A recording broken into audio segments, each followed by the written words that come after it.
for those of you who have heard me speak for 23 years, forgive me. And for all those who've never heard me speak, I just want to say that I was in the Moonies, it is true. I was recruited at Queens College in 1974 when I was an upper junior.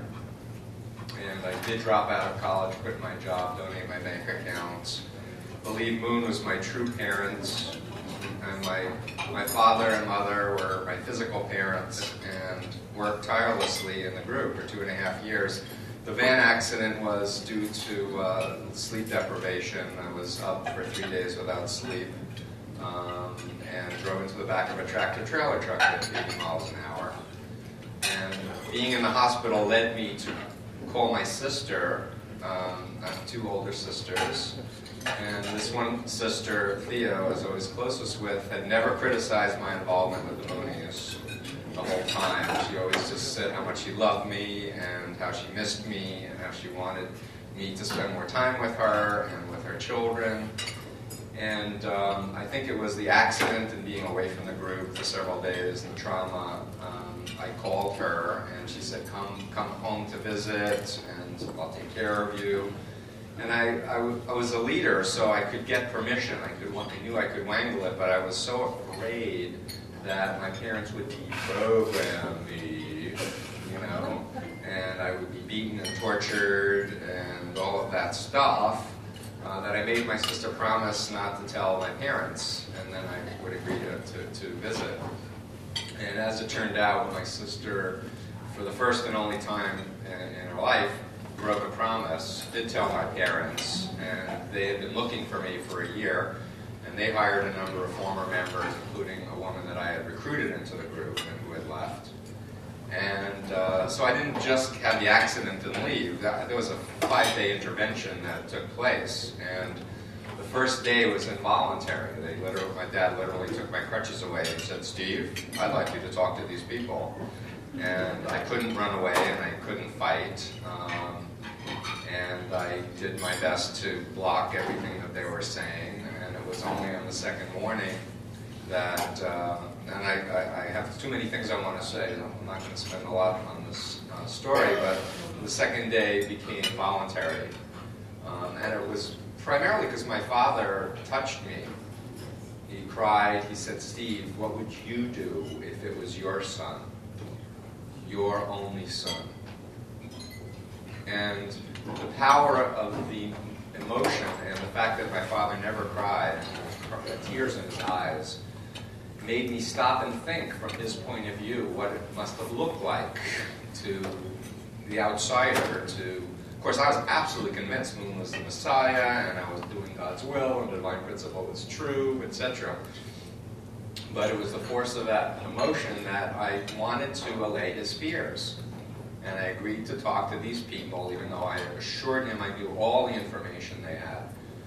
And coming from a conservative Jewish family, educated about the Holocaust, on the 4th day when there were parallels being made between Moon and Hitler, and I said, "I don't care if Moon is like Hitler. I've chosen to follow him and I'll follow him to the end." And it still wasn't enough to wake me up. It was still another 24 hours of talking and understanding a little bit more about mind control. And Robert Lifton's model, you'll hear him tomorrow, his 8 criteria from his 1961 book, Thought Reform and the Psychology of Totalism, gave me a touchstone for understanding what was going on in the Mooney workshops and what was going on in the entire Mooney system. And because the communists were atheists, and of course I was a good Mooney, so everything was God-centered, I couldn't blame Lifton as having done this book to hurt Moon. It was about communism. And so it led me to a realization when I was hearing some of Moon's own words. They were quoted where he said to a group of politicians in Washington, he said, there's a lot of controversy about me, and the claim is that I'm brainwashing American young people. And I have one question for you. Are Americans so foolish? Could they really be brainwashed by me, Reverend Moon, a Korean? I know your answer is no. My answer is no too. No American is so foolish. And then one American said, I was so foolish, I was so foolish, I was so foolish. And the words, his own words, is what woke me up. Because I had heard him speak about how stupid Americans were for 2 years, how foolish they were, how unspiritual they were. And it was clear he was just lying to the audience because he wanted to butter them up and he wanted to dispel any problem. And I had an awakening where my critical faculty started to rustily click back into operation. And I never would have dreamed that 23 years later I'd be here speaking about this stuff. I had these naive fantasies that, especially with the congressional investigation of 1977 and 78, Jonestown happening, I started a group of 400 former members. I was sure the Moonies would crumble. They would be exposed. Cults of mind control would be exposed, and I could get on with my life. And unfortunately, for those of you like David who've been hanging in here with fighting the good fight, the problem keeps growing, and the ignorance is still incredibly pervasive. People don't understand the basics of what mind control is, what influence is, what hypnosis is, what altered states are. And as you know, I wrote a book 12 years ago, and that helped a lot, and I've been laboring on the new book, which is finally, and some of you are like, yeah, well, believe it when you see it. Well, I finally finished it, and it's finally actually published. It's called Releasing the Bonds, Empowering People to Think for Themselves. And thank you. And I want to thank my sister Thea, the same sister who said, come home and visit, who several years ago said, Steve, your work is too important, and someone's got to tell the public what it is you're doing and stuff. And she started transcribing tapes of, with permission, of course, from former client sessions and such. And she was very largely, her spirit is inside this book, propelling me to help other families who have problems. And so I have a very short period of time, but I do want to just say a few things to answer the question, how is this book different than Combating? And my first answer is, it's 12 more years of my life, my experience, my growth, my clinical work, and my thinking about my own experience and my work with people. So I believe that I've come a long way. I should say that the book is much more psychologically oriented. As a mental health professional, it talks much more about personal issues that a person may have, family issues, family counseling issues. It certainly also talks about what I consider to be a critical development in my approach, which is a 3-stage phobia intervention to help undo the phobias that cult mind control install inside of people in order to entrap them. And I'm going to be teaching a workshop tomorrow afternoon, and because of time I won't go into what those steps are.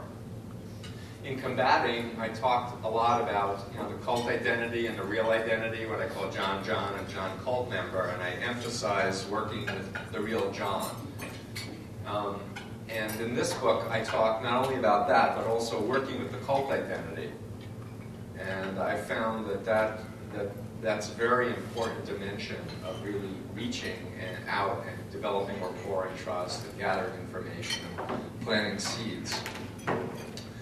I also have a chapter on the evolution of what I call the strategic interaction approach. And I start with deprogramming and describe the formation with Ted Patrick and abductions. And for the record, I was involved with about 12 deprogrammings in 1976 and 1977. And most of them worked.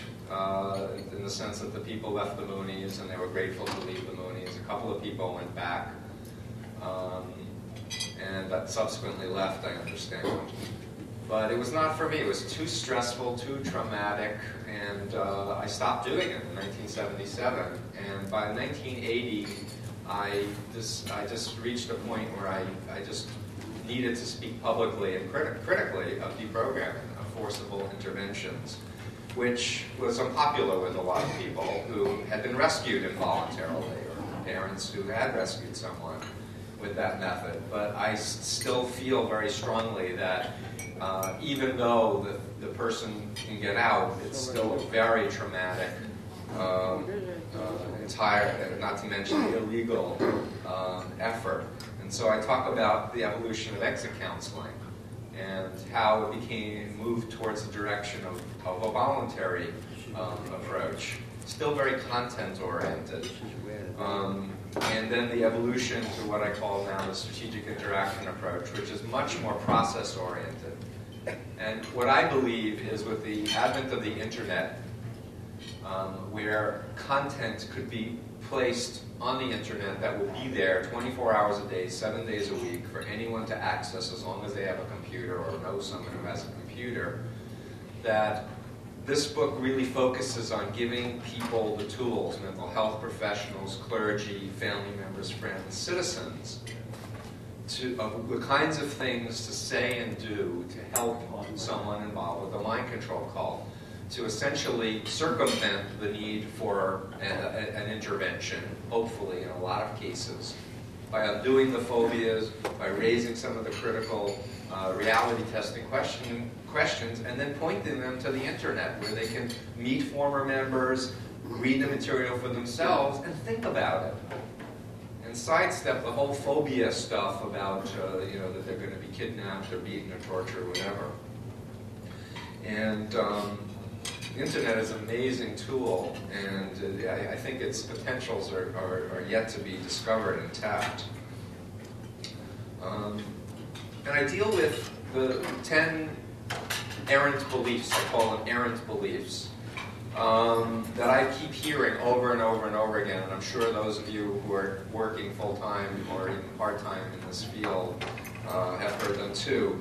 And I give my response to these errant beliefs, and I'll just read off what they are so you can have a flavor. There's no such thing as mind control. Everything is mind control. He says he's happy. He's an adult. We have no right to interfere. He has a right to believe what he wants to believe. Or he's too intelligent. He must be weak. He must need something like this. She's better off where she is. Or he'll walk out when he's ready.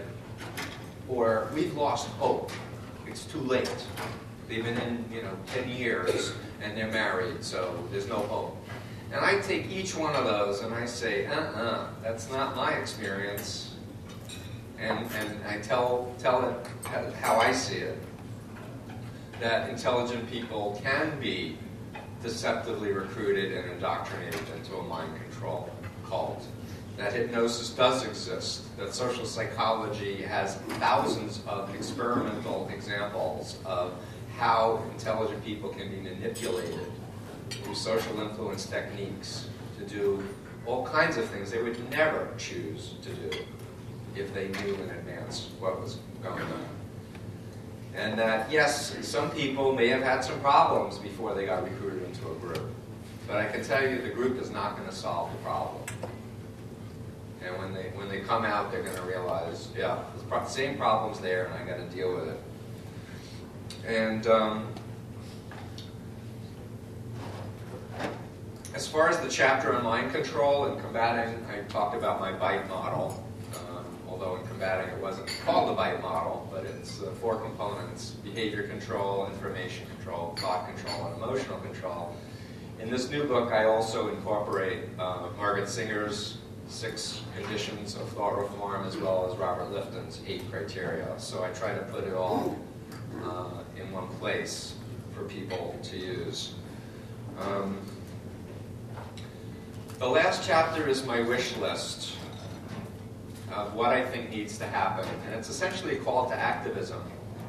It's a call saying, I am my brother's keeper.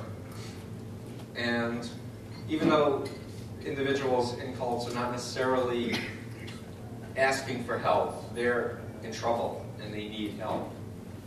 And they deserve a compassionate, loving connection with the outside world. And I particularly call out to former members, their families, and their friends to stand up and to kind of buck the stigma that still exists because of the public's ignorance. To stand up and say, yeah, I have the high IQ and the Ivy League education, and yep, I was sucked into a cult for X number of years, and I'm glad I'm out, and I'm happy, and I'm married, and I've got kids, and I'm doing well, or whatever. And I'm very, very grateful to Mitch Kapor, who is the founder of Lotus Corporation, as well as the co-founder of Electronic Frontier Foundation, who gave me a nice blurb on the back. And he was involved with transcendental meditation, for those of you who don't know. And I'm hoping with his example and many other people's examples of their own experiences, that they will stand up and say, yeah, it happened to me, and there's life after cult. And if anything, we cherish freedom even more, having experienced what we experienced inside the group. There's so much more I want to say, but I wanted to keep it short, and I know for many of you who've heard me speak before, you can't believe me saying that, but it's true. I've put it in the book, and I'm putting the book out there to the planet, and I'm hoping that mental health professionals will read it, clergy will read it, educators will read it, people who are concerned about civil liberties will read it, human rights will read it, and that it will create a platform and a discussion in which we can break through this incredible, what seems to be a numbness in the public. Don't talk to me about that, that's too scary kind of notion. And I think the time is now. We've got to stand up. We can't be cowered by fear. We have to say what we need to say to protect our liberties and to reach out to help those who are still involved with cults. And as I was getting the book ready for production, I was trying to think about a dedication. And I feel that no case better typifies my decision to include this person for a dedication. And I'll read the dedication now. It's very short. I dedicate this book to the spirit of Lisa McPherson and to everyone who has yearned to be free.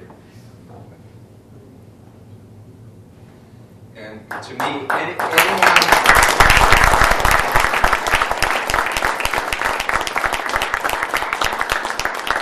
anyone who knows the facts about what happened to Lisa McPherson must be outraged and must do more to reach out. And I'm incredibly grateful and impressed by the efforts of the Lisa McPherson Trust, former members, especially Stacy, Vaughn, Bob, people who are willing to stand up and say this is wrong, and these people the public needs to understand what this group is about. The public needs to understand that fundamental civil rights have been violated, human rights have been violated. And with that, I'm going to pass the microphone, I think, to the founder of the Lisa McPherson Trust. And we'll do questions and answers after he's finished. How's that? Is that okay?